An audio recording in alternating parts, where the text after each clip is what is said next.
Hello, you guys. Welcome back to Let's Vibe Podcast, a podcast hosted by me, Vibe with Aid. In today's episode, we are just doing a mini vibes episode to catch up on what went down here in Texas.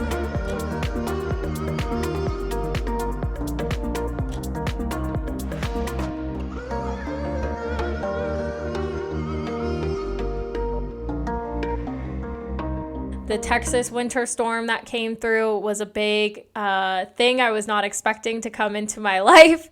And I just wanted to talk about it. I had another episode planned for today and it just didn't feel right. And I'm really excited for that episode to come out. So it'll be out next week. But if you're newer to my podcast, these are mini vibes episodes. So we get into the topic right away.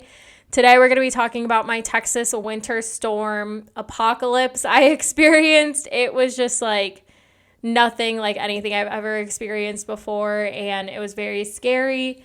I do feel very blessed that I probably had the better end of the stick of this situation, but it was a crazy week. So I really just wanted to come on and talk about it, share my experience. That's what I do on my platform, is share my experiences and hope that helps others, or hope that it lets people know that they're not alone.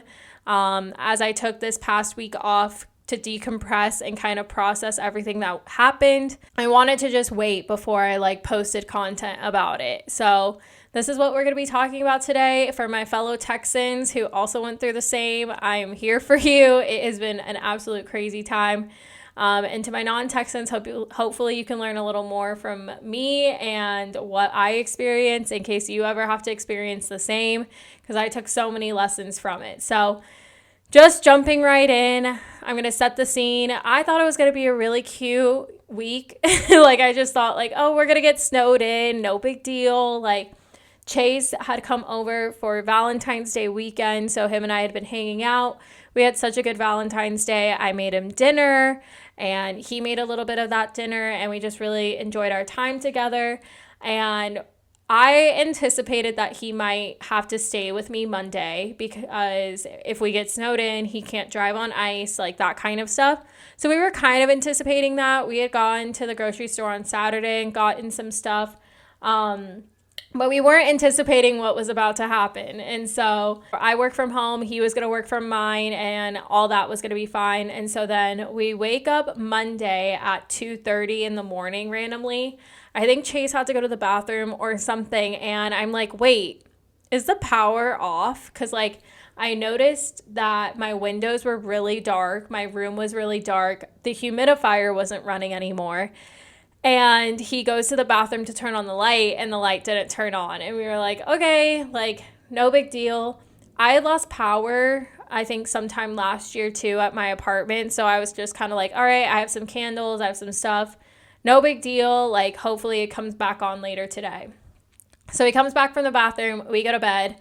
We wake up, we're like, okay, still no power. I'm checking my email to see if they have an update on when we're going to get power back. We're looking on Twitter. We're trying to figure out what's going on. We learned that the city of Austin had to establish rolling blackouts because there is this government organization called ERCOT, which is Electrical Reliability of Central Texas or something, I think it's called.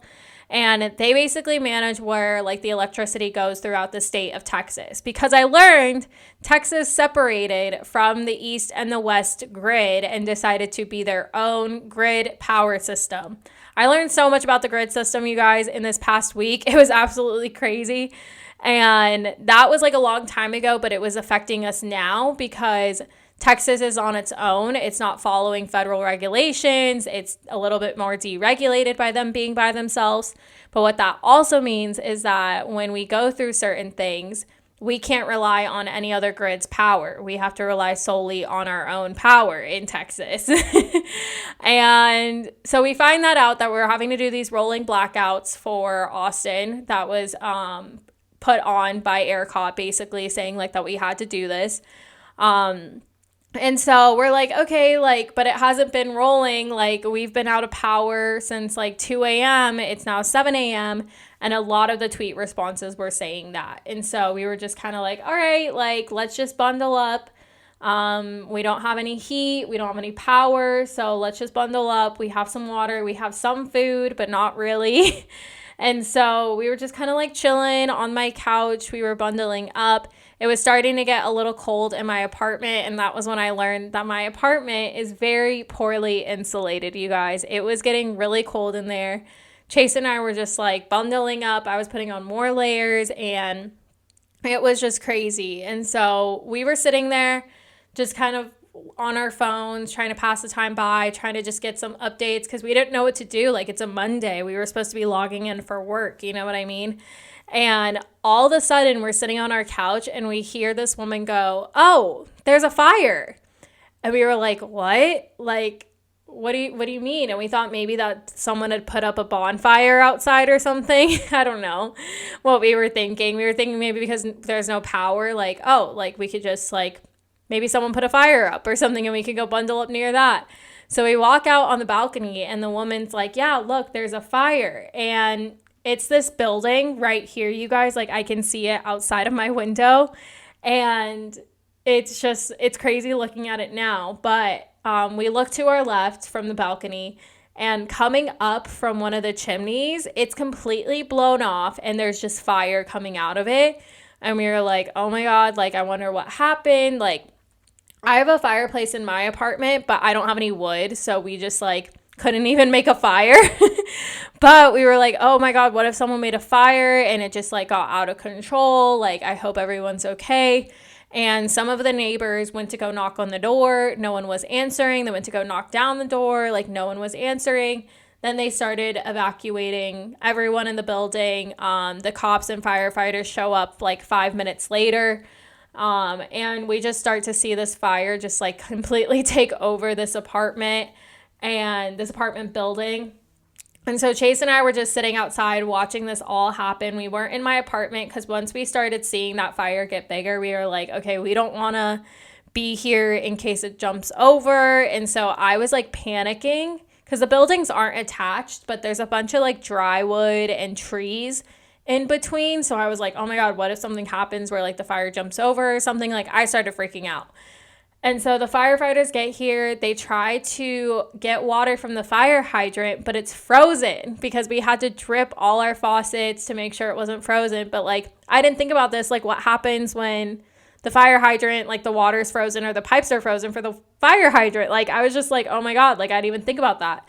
I'm from Arizona, you guys, so all of this, I'm just like, I had no idea any of this stuff, you know, like I'm just learning a lot more about it because Arizona, we don't have this weather unless you go up to northern Arizona, but I'm from Phoenix, which is basically a desert.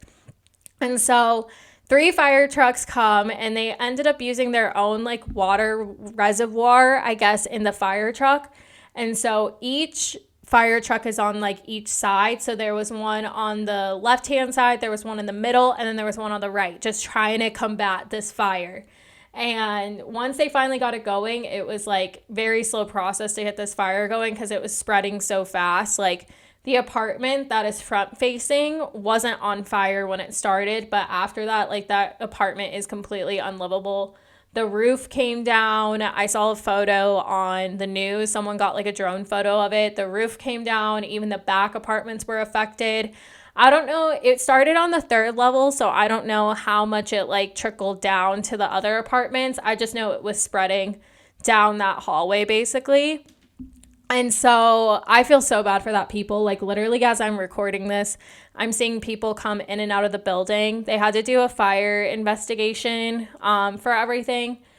But like, on top of dealing with this winter storm, a lot of people got displaced and like had to live elsewhere because their apartment complex was unlivable and fire department and officials weren't letting them go into their apartment to grab anything. Like, they let them grab a couple of things, but otherwise, like, they weren't allowed to be there because of the investigation, and it's also now unlivable. So I'm like seeing people move out their stuff right now, which is just so sad because it's like on top of the pandemic, on top of this fire, on top of this winter storm, like they all had to deal with this. So I truly feel for those people.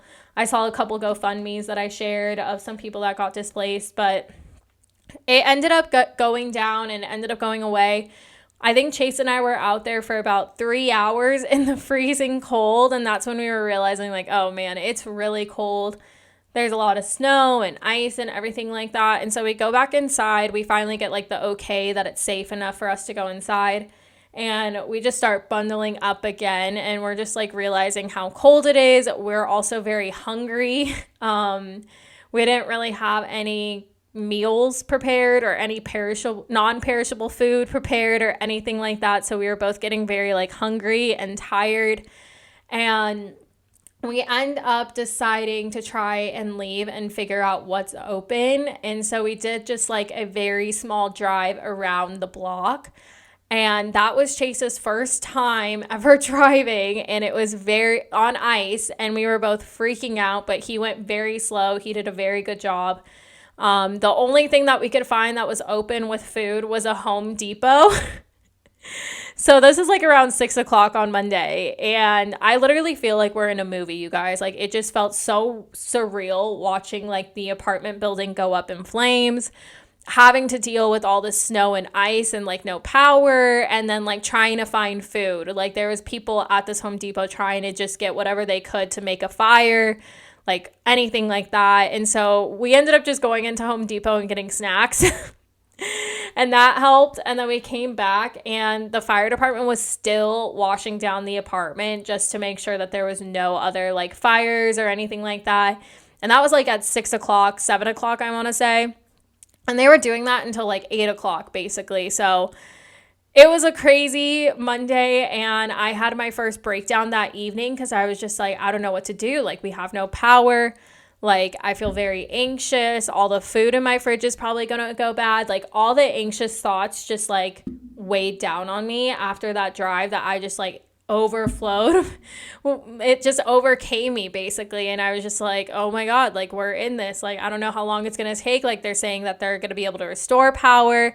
Not going to restore power. Hopefully we'll be fine. And so we ended up trying, I think we did try to shower because we had some hot water left. That didn't go so well. There was barely any hot water left.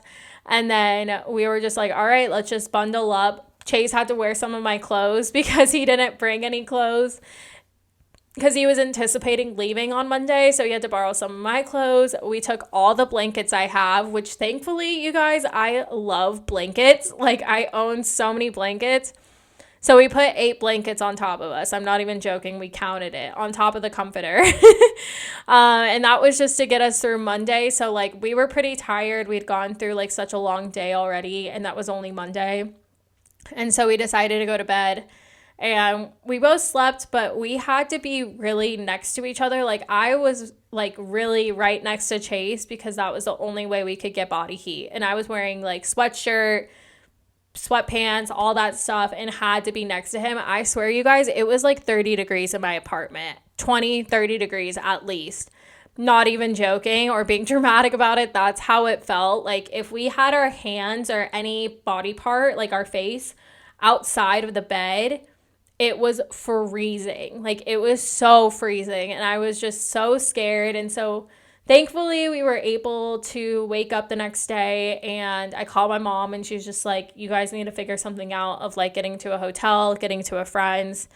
Like, you just need to figure something out, because we were both like, I don't know if I can do this another day. And so Chase and I tried to go to H-E-B because H-E-B was opening at like noon that day. So we tried to go to H-E-B. That doesn't work. The one right by me is closed for some reason, even though all the rest were open. And we just are like, okay, we need to figure out how to get somewhere else. So thankfully, we went to a friend, Danita's place. She lives right by a hospital, and so we think that's why her power and her water was fine. So we went to go pick up Chase's brother, take him to Danita's, and take us to Danita's. And what is normally, you guys, a 15-minute drive took us 45 minutes to get to Chase's, and then another like 20 minutes to get to Danita's, which I can't complain. Chase was driving so safely. He was doing his best. We didn't have any spinouts, thankfully, or near accidents. We did see one car in front of us completely spin out, and thankfully we were like able to stop in the cars around us for her to like reroute herself. I've never driven in ice or snow, so like I was like such an anxious ball the entire drive. because I just like, I knew I needed to be strong for Chase and be looking out for him. And like, he was also feeling the same. So we were both just like leaning on each other this whole time. And, but yeah, otherwise, like, it was fine. It was just very weird, crazy to see your city so differently. And you could just feel everyone else is panicking. Like, I was on social media a lot because I was just wanting to see updates on Twitter and everything like that. And so we finally get to Danita's and we're able to stay there for a little bit, which was really, really nice. And from that point, I was just like anxious of like, okay, well, when are we going to be able to go home? How is this all going to work? And I was just staying in tune with what was going on. And I felt like every day they kept on saying, oh, tomorrow we'll get power back. Oh, tomorrow you will get power back. And it wasn't really until the weekend that I got power back. Chase got power, I think, on Thursday. So we went back to his on Thursday, but it was just absolutely crazy. And I learned that like the way that our electrical system is set up, it was not winterized. It was not prepared for something like this. And to have continuous nights of below freezing weather was just not good, because it felt like we couldn't like gain back power or we couldn't gain back water, stuff like that. I know at some point we ended up having to boil water. I think that was like Thursday they announced that we had to start boiling water. So it was just like every day there was just like something new, and it was just really hard. Like I felt like I couldn't focus on work. I couldn't focus on Vibe with Aid. Like I was just in total survival mode and completely out of my routine, that I just like, it was so hard to focus on anything else. I officially didn't get power until Saturday, and then I didn't get water restored until Wednesday. And some people are still without water and power, which is just so crazy to me. But that's because the winter storm might have caused like a tree to fall on something, or apartments were shutting off water as like solely just the apartment. So like for me, I found out that like we had like a main break line or something, or like as they were turning power on, pipes were bursting. So I know that happened for a lot of people. So I just got water back on this past Wednesday, and I got back to my apartment this past Wednesday. So there was just a lot. And I know I got the better end of the stick. Like, I'm grateful we had friends that had power that were willing to take us in. I'm grateful Chase was with me to be able to drive me somewhere, because there was no way I was getting out on that road. And I'm glad it was Valentine's Day, because he was able to be over. Like, typically when we hang out on a Sunday, we don't necessarily spend the night together. So because he was there and he was planning on just like leaving on Monday, that meant that he could stay with me, because I was like so freaked out. If I was alone, you guys, I don't know what I would have done. And I know if we were separated, he would be freaking out about me as I would be freaking out about him. So there was many lessons to be learned. There's definitely some change that needs to happen with the Texas grid system and like renewable energy and like all of that stuff. I'm not going to get too political on it. A lot of people were getting very political about this, when like I'm all for like wanting change to happen, you guys, you know that, but like also a part of me is like, I'm just trying to get back to some normalcy here. Like, I was in survival mode. I could not think about politics sides of these things. I was just like, we just need water. We need power. We need all these things. Like, let's talk about this after the fact. You know what I mean? And a lot of people were pushing their agendas, which is like totally fine. They can do what they want, freedom of speech, all of that. But that's one thing that was really just like, yes, I get it. I know that there's change that needs to happen. But right now, I just need my power back. I need my water back. You know what I mean? All in all, we made it through. That was my Texas storm experience. Definitely a lot of people had it worse. I feel very blessed that that was my experience, even though it was very traumatic. For me, I felt like coming back to my apartment was very weird, because I just was so cold in this place, and witnessing a fire right next to me, I just felt so like out of it. But these past 2 days have been really good, getting back into my routine and getting used to all of this space again. I definitely do think I'm going to look into a different apartment. I love this apartment, but I definitely think I need a newer type apartment. This apartment was built in like the 90s. Insulation isn't great. The water issues was definitely like a big red flag. The fire being right next to me means that there's probably going to be construction crews here for the foreseeable future. I don't know what they're doing with this building, if they're going to knock it down, if they're going to fix it. I have no idea, but that's going to be really bothersome to me if there's going to be construction crews here all the time. So that is definitely something I'm thinking about. I will say, as an Austinite and from Austin, Texas, and as someone that's living in Austin, Texas, I do want to say that I'm super proud to live here. I feel like a lot of people stepped up in our community to, make sure people were being fed, make sure people were safe, make sure people were okay.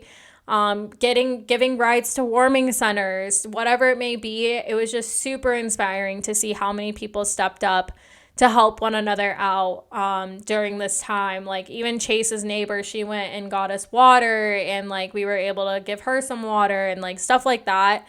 Just felt really good that like despite everything that's been going on, we could all just like try to do what we can to give back. That was basically it. Now I'm feeling better. After all of that and processing all of that, there's definitely some stuff that needs to happen.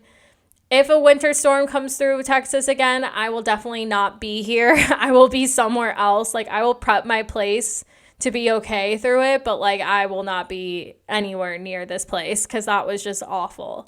And I definitely don't think I can handle living anywhere cold after this. That is it really for today's episode. I just wanted to say hi. I'm okay. Thank you to those that checked in on me. I know a couple of people checked in on me just to make sure I was good. It was just crazy, and now we just got to get back into it. I am working to launch my coaching business, full scale and everything like that, and I am pushing to be consistent with Vibe with Aid and everything. I'm not going to be posting as much on Vibe with Aid because of the coaching business, but I'm just going to do what I can to still show up for you guys on that platform. So that's really all I really wanted to get off my chest. It was a crazy week, and I'm just going to take some lessons from it and just going to continue to express gratitude when I can. I'm so grateful for Chase through all of this. We spent a week and a half together, and it was just the most bonding that we've ever done, and it was just absolutely crazy. So I'm so grateful for him, and I'm grateful to be alive and that I'm okay. So I think the best action moving forward is honestly, I'm just going to keep expressing gratitude, keep learning some lessons from this of like keeping gallon waters here, keeping non-perishable food here, just in case things like this happen again. But then also putting to action and invoking a change because we can't really have this happen again. So what can we be doing to make some changes? Whether it's in who we vote for or what we need to do, because this was not the vibes. You know what I mean? But really, that was it. I just wanted to say hello. Hope you guys are doing well. I'm officially back, and I can't wait for you guys to hear the next upcoming episode. So stay tuned for that. If you did like today's episode, don't forget to rate, review, subscribe, everything like that. And we will be back on it with our regularly scheduled programming next week. So thank you so much for tuning in and vibing with me. I love you guys so, so much. Thank you for all of the support. And I will talk to you guys in the next one. Bye.